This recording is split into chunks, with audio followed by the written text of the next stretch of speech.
So tonight's presentation, I want to talk with you guys about some of the project challenges that the team has faced, and then some of the solutions that we've had for those challenges.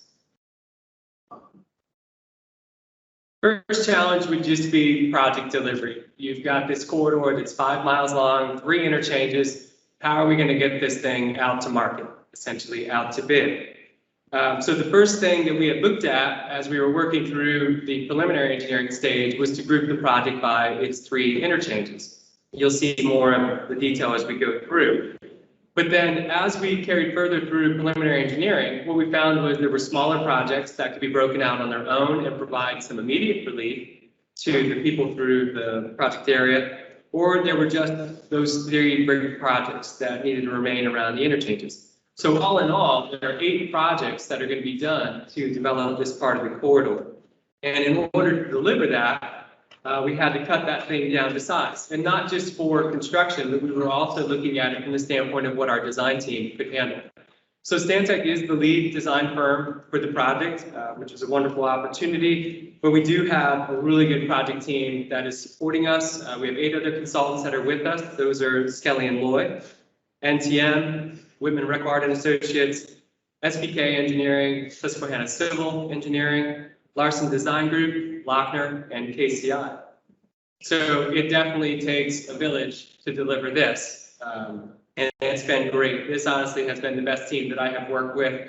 The collaboration on it with the design team, PennDOT, and even our agency partners has been phenomenal, and it's really what's helping us get this thing through. The project delivery, I had mentioned early action projects. So this was actually one of the first tools that we were able to do. We saw this happen up in Dauphin, if you're around the Harrisburg area. There were early action projects that were done with bridges to get those widened before the main line was expanded. We didn't have bridge early action projects over the interstate in this case, but we do have a series of early action projects that we've been working on. This first one here is a piece of North Hills Road, which is around exit 19. And we were adding a northbound right turn lane, changing the configuration of North Hills Road to make 2 right turn lanes for a major movement that was headed eastbound on Route 30. And everything that's on the northbound side is what the ultimate design was. The southbound side will be built out whenever exit 19 comes along. But this was providing some immediate relief to the corridor. That project finished in June of this year. We just did the final design, or the after action review on that one. The project that's currently in construction is up at exit 22. And I know these are a little hard to see, so go to the website, you can zoom in and get more detail on them there. But this is in construction now. It's replacing a northbound on-ramp and making a safer movement there. It's actually replacing the tightest radius that the corridor had with this northbound movement. And then it's doing some signal improvements at the local roads there in front of the hotel. That is slated to finish up next year. The third early action project is the Market Street Bridge replacement. So how many of you are bridge engineers? Great, only a few. How many of you have done, I'm a highway guy. How many of you have had a project that's used ABC techniques, accelerated bridge construction? Okay. So this will be one I would say to keep an eye on. The Market Street Bridge is being put out as an ABC bridge. The work has begun at night to do the new abutments. They're integral abutments that are behind the existing ones. So the contractor's drilling at night, covering the roadway during the day. And then come next year at March, don't go through Market Street. There will be a 5-week detour while the superstructure is demolished and the new bridge is brought in. New bridge is going to be constructed off-site and then brought in segments. This particular early action came about because of the biannual inspections, and the department had a slew of improvements that needed to happen to it. So we accelerated this part of the bridge. So it's actually going to be built over widened for the future improvements that are going to happen on Market Street. But this is going to be an interesting one to see come together through the project area. And the last early action project is in final design right now. This is a pair of bridges over Mill Creek. So if you see the project corridor in the daytime, you surely have seen Mill Creek flowing right along the southbound lanes for about 3 miles. Mill Creek was not originally there. It got put there in the 1950s when 83 was built. And I imagine in the 50s they thought, we've done it. We've got 4 lanes, what more could we need? But here we are in the 2020s, and we need more lanes. And obviously, this is going to create some issues as we get into it. So this particular early action, while it was one of our solutions to project delivery, it somewhat created the next issue we're going to talk about.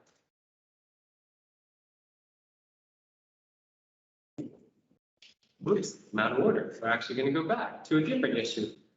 Sorry about that.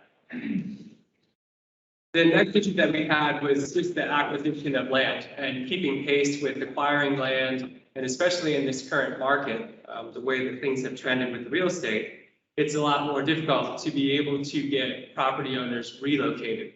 So in the overall corridor, there are about 200 claims, with just over 90 of those claims resulting in a displacement of a residence or a commercial business. And you can imagine, if you look at the York area, very urbanized, very developed, it's hard to find places for those people to be able to go. So one of the things that we were able to do with PennDOT was create gap right-of-way plans. And we're actually doing 3 of those. And they mostly were focused on the displaced properties because those take longer to clear, a lot more complexity related to them. And they were much earlier than what you would see in the construction timeframe. So just as a for instance, we have a gap right-of-way plan that's active right now, almost all the way cleared, and its construction lead date is October 2025. So way ahead, but really to help the people who have been seeing this project since that open house back in March 2018. So the shortest time frame we were able to accomplish by doing the gap right-of-way plans was 2 years from the first time people saw that their house or the business might be displaced to when they were contacted by the acquisition consultant.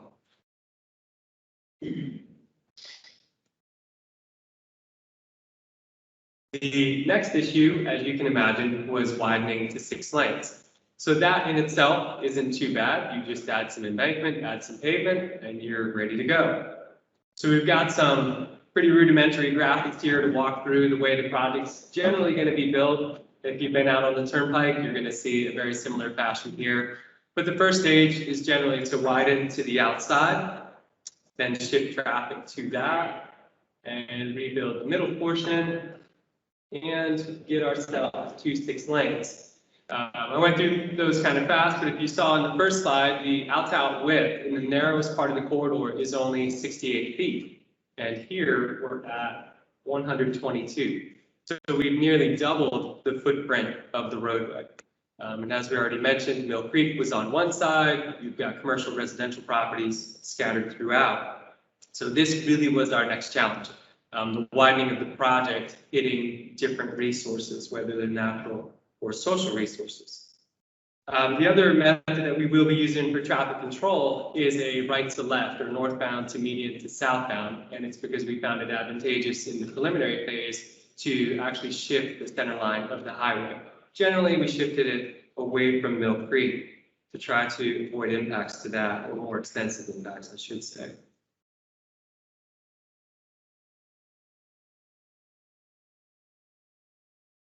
So Mill Creek, were any of you driving through this area in the last, I think it was month or so, when Ida had come through? And 83 got shut down to a single lane going southbound, which doesn't happen very often, but that's not the first time that that has happened. The entire southbound has actually been closed in the past. So Mill Creek, as you would have seen flash up on the screen, it goes along the highway for about 3 miles. It's the tightest feature through the corridor, and any of the widening that we were doing was going to get into that stream. So we are using some retaining walls in particular areas, but in one of the areas, we did come up with the idea to relocate the stream. But first, I want to show you guys a couple pictures here. This is what Mill Creek looks like on a good day. This is what Mill Creek looks like on the bad days, when the storms really hit. This was just up on the shoulder. This was not the Ida storm. We didn't have any photographs from that day, but there was a kind person who was out driving around and using Facebook. So we were able to download their videos and watch the progression of it and be able to see how it did close down those southbound lanes. But like I said, this is not the first time that it's happened. And this is probably not the 50-year storm event. The 50-year storm event does overtop the interstate in this area. So if you're a highway person, raise your hand. All right, so you guys probably know that 50-year storms aren't supposed to top the interstate. So while that wasn't one of our needs established for the project, it was definitely one of our goals because it has a huge safety impact on the corridor. So one of the rationale for relocating Mill Creek was to try to create more hydraulic conveyance and shift that away from the highway so the widening didn't go into it, but then also dress up the floodplain and remove some of the legacy sediment that is in there so that we can hopefully help this not happen. So the stream relocation looks a lot like this, and it's on its own graphic because originally we were going to put this out as its own project. So one of the things that we saw as we were nearing the end of preliminary engineering and started to get more into the earthwork is that the shifting of the stream was going to generate some excess embankment, not just with what we dug up that would fill in the old portion of the channel, but extra material would be left over that we could use if we had another project. Just so happened we were going to be widening the mainline roadway adjacent to this. So we put this project together with another project. There's sections 90 and 91 for all you people who are watching the tip out there. So those are now put together so that we could get the economy in the earthwork in that regard. So the stream relocation covers about 3/4 of a mile through this area. And it does require the replacement of 2 bridges. Jason, does this have a pointer? Yes, the center part. So the first bridge is here, which is Sherman Street, and this one is Eberts Lane. So once again, one of the solutions we came up with was somewhat creating one of our next challenges, which was replacing some bridges.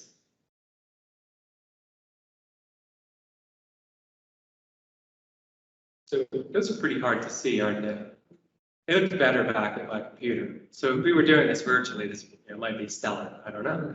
But what you should be seeing is there's an existing 4-span bridge here that's actually over 100 years old. And this is a county-owned bridge on a township road. And the improvement here is to really open up the hydraulics of this. So it's being changed from a 4-span bridge to a 2-span bridge. And it's being lengthened by about 40 feet. So the hydraulic opening is increasing here. And this is the first bottleneck for Mill Creek if you were going downstream in it. So by opening up that hydraulic area, we're able to get more of that flow back into the floodplain and not out on I-83. So this project in itself isn't extremely exciting. Even if you're a bridge guy out there, you're probably thinking, this is pretty run-of-the-mill, right? Because how often in transportation do we just build stuff because it's super cool? We're usually doing it out of necessity. So this was a bridge out of necessity. Its sister bridge downstream is Sherman Street, which you can see here. We're actually on the Eberts Lane Bridge that goes over 83, looking to the north at the Sherman Street Bridge. So if you're from this area, you would know that this bridge was actually just replaced in 2009. So it's pretty new. I see some heads nodding. And you're probably wondering, what are you doing with that bridge?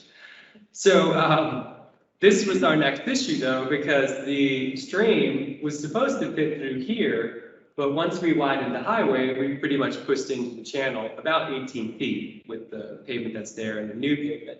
And hydraulically, big surprise, it was not going to work. This was actually going to make flooding worse on I-83. So we had looked at some different alternatives, even as far as taking the stream way out here to the left and creating a new bridge on Sherman Street, just a really low-head kind of 4-span structure over there. And then we came up with the idea that, hey, this is a steel bridge. Let's just unbolt it, add a new span, and put it back together.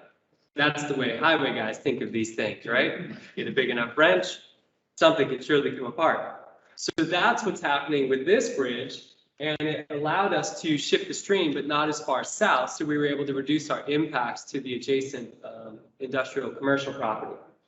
So once again, you should be seeing an existing 2-span bridge over I-83 here. The next picture is going to help us hopefully a little more as we walk through how this one was done. So this is an elevation view looking downstream again, what was proposed to be able to get the stream through here in its new location.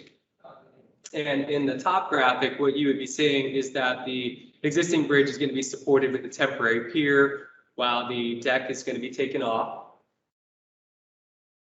And then in the second phase, the existing abutment is going to be removed along with its embankment and start to back this up, which would be to the south, to get ready for the new abutment that's going to come in and the new pier. So the abutment is going to shift back here about 80 feet. A new pier is going to be put in that location, and we're going to end up with a 3-span bridge. So thankfully, this was a steel bridge. This project actually went out in design build as a concrete bridge, and somebody must have known this was going to happen because they switched it to steel. So whoever that was, thank you. You saved us a lot here. And then the last piece in this is to be able to make that new home for Mill Creek. Just go right through that 3rd span there. And this did a lot as far as improving the hydraulics as well, because even though the highway was being widened here, we were able to get a lot more conveyance through the new channel, but then bring a lot more of the floodplain to where the stream already was at, and that kept the flows going even better.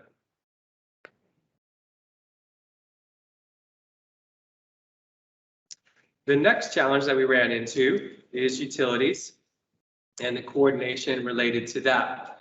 So this picture is same picture we were kind of looking at, but it's in the dead season, so you can see things a little better. But this is a really good snapshot of what's happening related to widening the highway, but also now we've gone ahead and we've moved the stream. And you can see there's a lot of utilities that are in here. So the poles that are here are 115 kV electric transmission lines. There are actually 2 lines that are running through here. So this is a major area for First Energy. That right there is the sanitary sewer, because wherever you have streams, you have sanitary sewer. This happens to be 42 and 48-inch fiberglass pipe that was installed in the 70s. So the township is very anxious to get this replaced. As long as we're out there doing the stream, why not replace this pipe as well? There is a water main that goes under 83 that's parallel to Sherman Street, because before 83 was built, Sherman Street was already there and water was servicing the area, so that's in there. And then for good measure, there's a gas line on the Sherman Street Bridge as well. And that's just this one little picture here. So things that we saw as we looked through the rest of the corridor, though, was that we were hitting a lot of utilities, which was going to factor into the right-of-way. So in conversations with the district, it was determined that what we would do to help the utilities out was take right-of-way for them. So whether it was in our gap plans or in the 7 standard right-of-way plans that we're doing, there is substitute right-of-way inside and outside the required right-of-way for several of the utilities. And we did this so that we were able to keep the process moving, but it also helped us control where the utilities were putting their new corridor. If you've ever worked with First Energy or another line like that, they have a very wide right-of-way. They actually have a 100-foot right-of-way. And as we've coordinated with them, they're going to consolidate their 2 lines into one. So you'd think their right-of-way would shrink, but it doesn't. It actually just meets current standards. So there's a 100-foot corridor going down through there. The sewer has a 20-foot easement with where it's going to be. Water and gas are much smaller in those regards. But this really helped us by starting those conversations with the utility companies earlier. And PennDOT was able to offer up the fact that we would get the substitute right-of-way for them. They did not need to acquire it on their own, but it definitely helped us have a little bit of say in where they went throughout the corridor. So it does turn out that most of the utility companies have become really good partners in this process as we work through it. The other thing that's here, just this picture, is one of the real estate documents. If you've ever done the right-of-way plans and worked with the utility companies, this is definitely one of the areas where a lot of time is spent. A lot of the utility companies are old. They have a hard time finding these documents. So when you guys are gathering your deeds, look for these things as well. Gather those, put them in your files, because they're going to come back later on. And it's going to help get those real property interests established for the utilities, which helps move those right-of-way plans along. So the last issue that we had was wetland mitigation. This also near and dear to Skelly and Loy's heart. So surprisingly, throughout this corridor, for as developed as it is, the widening out the 6 lanes ends up impacting 6 acres of wetland. I know you're probably scratching your heads going, where are the wetlands? But they're not just along the floodplain. They're in a lot of other areas as tributaries feed into Mill Creek and Cadorus Creek. So the first challenge was we were hitting 6 acres of wetland. So the natural inclination was to go buy into a bank or create them somewhere else in state or possibly federally owned land. So that was the route that we went first. There was some land in the Cadorus Creek watershed that would fit our needs, and all of our eggs were in that basket. And at the last minute, agreement couldn't be brought together for the land. And lo and behold, there was the twist of fate. Now what do we do? So we came back to the corridor and realized that there were pieces of land that they weren't necessarily landlocked, but they could be if access wasn't provided. And what we saw was we could take these pieces of land and be able to use them for our wetland mitigation sites. So this one site here, we are calling the Dara Wetland. There is a commercial business that's there right now. Joe Dara owns that. But that site will give us about 1.5 acres of wetlands. It's entirely within the floodplain. So as you could imagine in the picture you saw, anything greater than a 10-year storm event, and that building is actually an island through there. So the justification was there to be able to acquire that land. The other site is the Eden site, which this one is creating 5 acres of wetland. My head nod, yes, 5 acres. So the Eden site is off of Eden Road. So it's adjacent to one of the township roads, which is right off of Route 30. So another key thing here was access could be achieved to each of these locations off of local roads, not directly off of the interstate. So that provided a component of safety as far as maintenance, people being able to access these. So this ended up becoming our solution, was to be able to bring these 6.5 acres on site to do wetland mitigation. The challenge that we're still working through now, and we're making headway on it, is with each of those utilities, because if we could see them, the First Energy power line is coming along here that splits to go south and north. So they're going to be through those wetland mitigation sites. So we are in the process of working with DEP and the Army Corps to iron that out. But one of the things that we're doing is creating an agreement that's going to be attached to the utility agreements, the normal utility agreements, that will essentially bind First Energy or other utilities to the maintenance requirements that PennDOT has for these mitigation areas. And they're open to it because we've been nice and asked very nicely. But it really came down to the fact, again, of that substitute right-of-way, because all of this area that you see in the green and blue is being taken as required right-of-way. So PennDOT's going to own that in fee simple. They have the clear title to the land. So the utilities existing in there is only because PennDOT is going to permit them to be there. So that was also part of our coordination with them, helping them understand that process and then walk them through how they could coexist. And so far that is going well. So our last challenge, well, yeah, this is the last challenge, so we're nearing the end, is major bridges. The main stream through the area, the big stream through the area is Cadorus Creek. Mill Creek is our neighborly stream. But in this particular area of the project, there are 3 bridges that were built back in the 50s. The first one was there at the Cadorus Creek. The second one is here at Locks Mill Road. And the third one is over Norfolk Southern, and that is Rail Yard, with 2 lines that run pretty much 24/7, 365. The thing that we saw with this was the proximity of the 3 bridges. And we have a different picture here. These are from Google, so give credit to Google.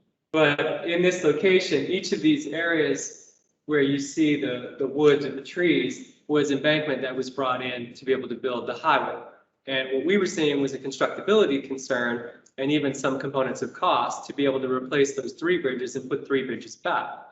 So somebody had a cool idea and said, well, if we were building this today, we would just build 1 bridge, right? Because that's pretty cool. 1 bridge, 8 spans. All the bridge guys are going, yeah, let's put all highways on bridges. So seriously, that was asked in a meeting if the whole highway could be elevated. So just want you to know that that was asked. 5 miles of elevated structure, that would have been pretty cool. So that was what was happening here. And we have a rendering of what that would look like. This is also on the project website. So this is turning out to be an 8-span steel plate girder bridge. Apologize to you bridge guys if I butchered that. But pretty fabulous structure for the York area. But this is definitely going to help us from a constructability standpoint. And then it will reduce some of the cost. The other thing that our engineers saw as they worked through this was by replacing this as an entirely new one bridge, they were able to alter the pier location and maximize span arrangements. As you can imagine, though, working with the railroad was a little bit harder, a lot more requirements of where the existing piers were and where they would or would not want a new pier. But we've made good headway with Norfolk Southern on that. So the end result was definitely very beneficial for the area. So I mentioned the railroad. Again, what you should see here is a bridge over rail. I'm not sure how many tracks are there in the Norfolk Southern yard, but one other complication to it is that half of the yard is actually leased by Wolf Building Products. So there's one claimant, but there is a subtenant on that. And these pictures are just going to go through. I apologize, they're not very clear. But what these are showing is the construction staging that we had developed probably 6 to 8 months ago as we were talking with Norfolk Southern. So our structural engineers were way ahead in the design on this because the things that we were talking to Norfolk Southern about wasn't just right-of-way or design standards. It was how are we going to build it? How long are we going to have a crane in a certain spot? How's that going to impact the active tracks that they have? Another thing that we talked about with them was access. How are we going to get the cranes there?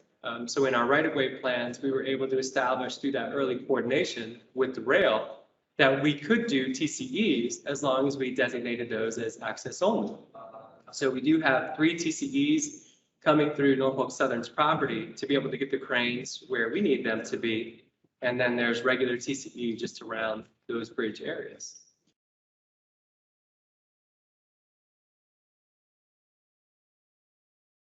The last thing that's here was just a plug in for the project website. I don't know if I can make this happen. Maybe I could get Jason to switch it over. We could see some of the videos that are on the project website because I'm assuming you guys are burning with questions out there about what you want to know more about this project. But that really is it for the presentation part. But if there are questions, I would definitely love to answer them for you.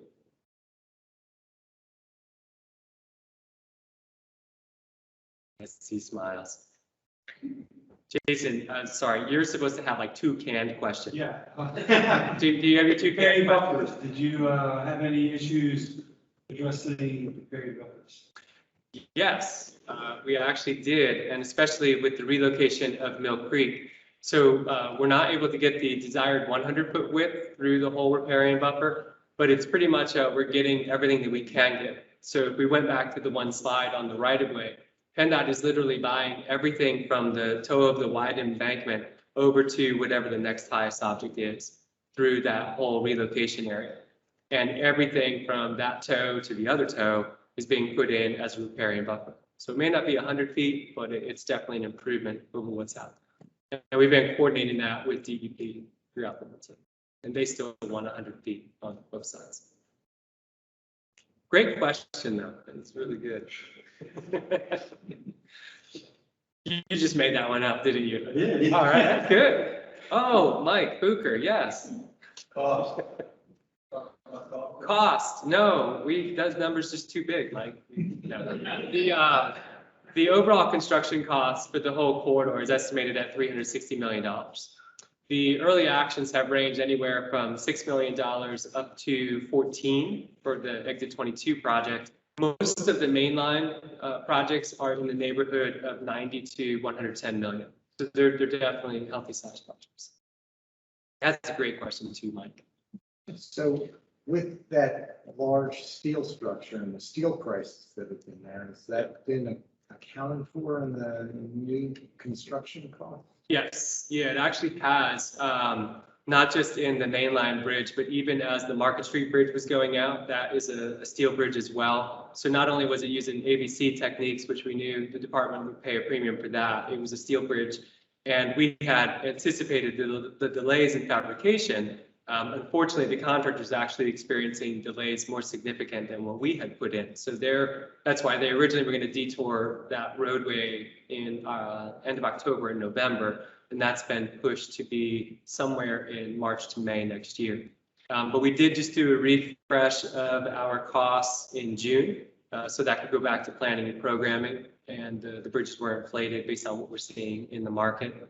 And then also in our preliminary engineering schedule for construction, that delivery of that Cadorus Creek Bridge is accounting for that, which is why this first project is on the books for about a 4-year timeframe. If they were just road, we'd probably be done in a week. Any other questions? One in the back. What would you do differently if you could?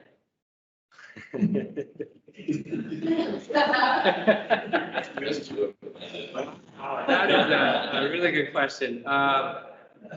Be careful. Be careful. Yeah, are there any handout officials in the room? What's the project in 10 years? 10 years. The last one will be done, ideally. That's a great question as far as what we would do differently. I don't have something that I would definitely say we would do differently. There are some things that our team did use in the beginning, and they weren't formal or something you'd find in a PennDOT book, but go read some PM blogs and you'll see some cool things. But one of the things that we did was, if you've heard of a postmortem, we did a premortem. Very unofficial, but we essentially predicted what would kill this project if something were to kill it. And we tried to brainstorm on what those things were. So more than, just your standard utilities, right-of-way, and permits. Right-of-way was definitely one of the main killers because of the number of properties that are being displaced. One of them was just the sheer size of it, being able to get it through construction, which that was why we looked to divide it up, and then the early actions that came out of it. So I don't think any of our pre-mortems were earth-shattering, but the thing I would say that was good for our project team is that we started thinking about, well, what could derail us? And let's try to make sure that doesn't happen. So one of the things I've been really proud about with our team is that nothing really has come up that hasn't been discussed. So maybe when it comes up wasn't what we had anticipated, or the way it gets handled might take a little different turn than what we would have thought. But it's been really nice to see that as our team has gotten together and collaborated with those things, that nothing has caught us off guard, that there wasn't anything that we hadn't considered. It just was a matter of, will it happen? So I can't really think of something I would do differently, but I would definitely do some of those techniques again, like to try to see what could derail this project. Any other questions? There doesn't have to be any more questions. I seriously don't know what time it is. Mike, is it 8? Oh, you have 15 minutes yet. Oh. That means I'm winning on the over-under, by the way. Michael. Are you still getting feedback on that website from a lot of people? We are. Usually what spikes the feedback is when something goes out in the newspaper or in our own email campaign. And then we'll see some responses come back in. The biggest that we had after the public open house, which was in March 2018, would have been after the public hearing for the EA. That had the website out there as a tool again. We had a lot of people subscribe at that point in time. The comments have varied, everything from when are you taking my house to why are you taking my house, all of those kinds of things. But like I said, we have had people describe ideas of what to do with interchanges or which interchanges to get rid of and build somewhere else. So it's been interesting to get that kind of feedback, even though you couldn't get pictures, which that might be something to do differently, is allow people to submit their own sketches just whenever you would want. Yes, we are still getting feedback, but not as heavily as in the beginning.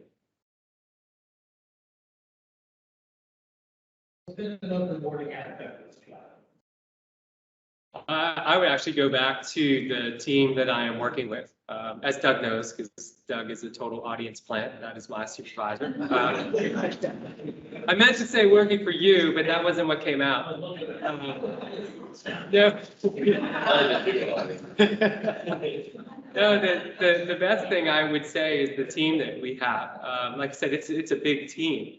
So we have 8 other firms that are with us, and the skills and experience that the rest of the team brings to this is definitely not lost. I mean, Stantec is a big company, but in Mechanicsburg, our focus is stormwater, highways, and bridges. So while we might do these other things in other places, it really is nice to have other local companies with us doing these together. And the team has been stellar. So honestly, I would say it makes that component of my job easier to have good leaders throughout the rest of the team. And really just trust in what they're doing with leading that component of the discipline. So for instance, and I'll keep plugging Laura because she's sitting there and said I had to. Skelly is leading all of the environmental. They're assisting with a lot of the public involvement, and especially when we were preparing for the EA and the public hearing, and Laura and I were talking all the time to be able to pull that together. And Skelly had that experience with doing EA type projects that I didn't have and the Stantec people did not have. And it just went really well. I'd say that was something that was better than we would have expected. And just seeing that again and again throughout the team, whether it's with hydraulics or the groups of structural engineers that we have. For some reason, we had to get 4 people or 4 companies that could design bridges. I don't know. But really all of their minds together has been good because we're constantly, bouncing ideas about constructability and things like that as well. Whitman Reckard, give a shout out to Greg and his crew. The traffic studies in the beginning were really instrumental in assessing deficiencies in the interchanges. So Greg was involved in a little bit of that, but a lot of that happened out of their shop out in Pittsburgh. So it's just been a phenomenal team. I think like that would be my overall highlight is getting to work with all of those people and just the way that everybody's been able to contribute in that. So if I don't say it enough to all of you guys, thank you for what you are doing for the 83 project. It really has been a great opportunity. Thanks. You mentioned an early action project to relocate the northbound ramp, the tight radius of the ramp, the tightest radius that you have. Some obvious challenges to drive through the corridor, no XL, decel lanes on any of the ramps, and North Georgia and 30 being so close together, very tight in there to be able to reconfigure those ramps and provide adequate needs. Other than that early action project, how else are you reconfiguring those two intersections? So great question again, and not an audience plan. So exit 21 and 22, if you're familiar with the corridor, they're so close together, they essentially operate as one big interchange. So part of the solution there in addressing deficient ramps or redundant movements was to treat them as one big interchange. So the southbound ramps at exit 22 have been shifted south to pretty much be between the 2 roadways, 30 and 181. And they come off the interstate or onto the interstate into the middle of 3 roundabouts. So if you were on the project website, you'd see that the North George Street corridor is slated to have 3 roundabouts between Route 30 and the northbound off-ramp. That's still going to remain. And part of that is because of the number of legs of an intersection, in particular at Lightner Road. There are 5 legs out there today. A very confusing intersection. First time we came down to field view the project, we were coming south on 83 and exited, and all of a sudden someone's coming up the ramp straight towards us. And here they must have wanted to turn left to go Lightner, but it's behind you. So they went to the next road they saw, which was our ramp coming down. That actually happened twice, not in the same day. That would have been really bad. But those are some of the things that we're doing there to position those, some of the redundant movements. It's actually interesting. The original alternative had the cloverleaf being turned into signalized options. We looked at DDI and SPUIs and things like that. But the cloverleaf configuration worked for where people wanted to go or get to. But we were looking at doing signals. And there was a mild revolt in York, mostly from York County Planning Commission. We did not want to see 2 more signals on Route 30. So we went back to the drawing board on that and came up with what you see as the current alternative. And it was because we did more of a combination between exit 21 and 22, moved 2 of the ramps, and we were able to make the 2 off ramps, north and southbound, make them as their own entry lane onto Route 30. And that was able to then keep the traffic moving in a much better way than any of the other alternatives. And it just added to exits 21 and 22 becoming just a big 2-mile interchange in that area. So traffic-wise, though, the roundabouts will outperform the signalized options. And in the end, each of those intersections are only 3-leg intersections. And one of them, the northbound off-ramp, it's a one-way in, and then the other two are two-lane roads by direction. So those roundabouts will be multi-lane roundabouts. There aren't many of those in the state, but they're coming along. So those are pretty exciting to look at. If you want to see that one operate, there is a video on the website that has vehicles going through the 181 corridor. You're able to see how those roundabouts would function. You also have a mix of boats and speed on the main line, and are you going to make that consistent? Yes, there are two different speeds. The portion of 83 down here where we are, exit 18, somewhere to the south, but up through exit 22 is posted 55 miles an hour. Once you get north of exit 22, it does go to 65, but the highway really straightens out the rest of the way to the north. We did look at meeting 65, well, actually 70 mile per hour design speed, and it really just would have ended up with design exceptions. There are two major curves throughout the corridor. The one that's over the Cadorus Creek Bridge, we were able to approve the most. So that might have met 60, maybe 65, but everything is, well, they all meet 60, I'm sorry, because it's all posted 55. But the Cadorus Creek curve, I think we were able to get where it might have been able to be a 65 or 70 mile per hour design speed. But the curve that's just north of exit 19, the sharpest mainline curve, we were shifting the highway in that location, and trying to flatten that would have put us right back in the stream we were shifting away from. So that one does meet 60 throughout that area. So that did present a little bit of a challenge, really in the beginning when we were assessing alternatives. You know, like, are you really going to reconstruct this interstate and not make it 65 miles an hour? And the resounding answer was yes, yes, we are. Is that a question or just like, get off stage? I'm just kidding. You were battling something. Yeah, no, we're good. So, I mean, engineering stuff, right? It's exciting. So we got to add some levity to it. Any other questions? Okay, thank you guys.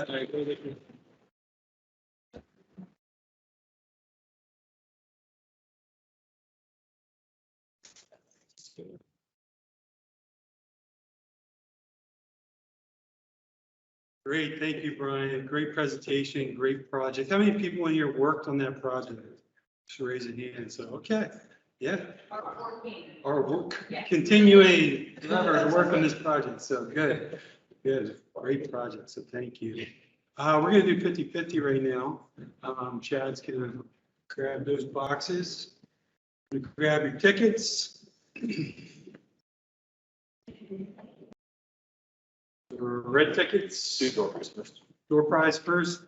This is going to be for a free ASHI meeting with District 8 in December. Going to the lucky winner, so look for it. Blue ticket 217808. Winner. Oh, that's played. Hey, I'm claiming it, man. There we go. Okay, 50-50. Looks like we have $71. All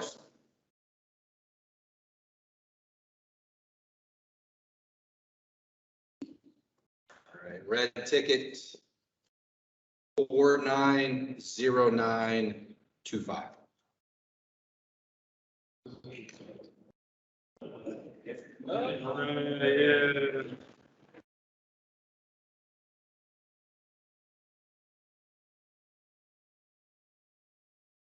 PDH forms are available if you didn't get one when you checked in. There's a bin there, drop them off on your way out. If you didn't get one, there are forms available. Thank you, Chad. Couple reminders again, December 13th. We're going to be at Colonial Golf Club. Registration should be coming out next week or so take a look out for that. January 14th luncheon. And one last reminder, project of the year and various people of the year. See Paul McNamee. I know he's listening online, so he'll be waiting. His birthday tomorrow? Oh, let's say happy birthday to Paul. 1, 2, 3. Happy birthday, Paul. All right, there you go. I don't know how old he is. Thanks for coming out. Thank Brian and see you guys next month.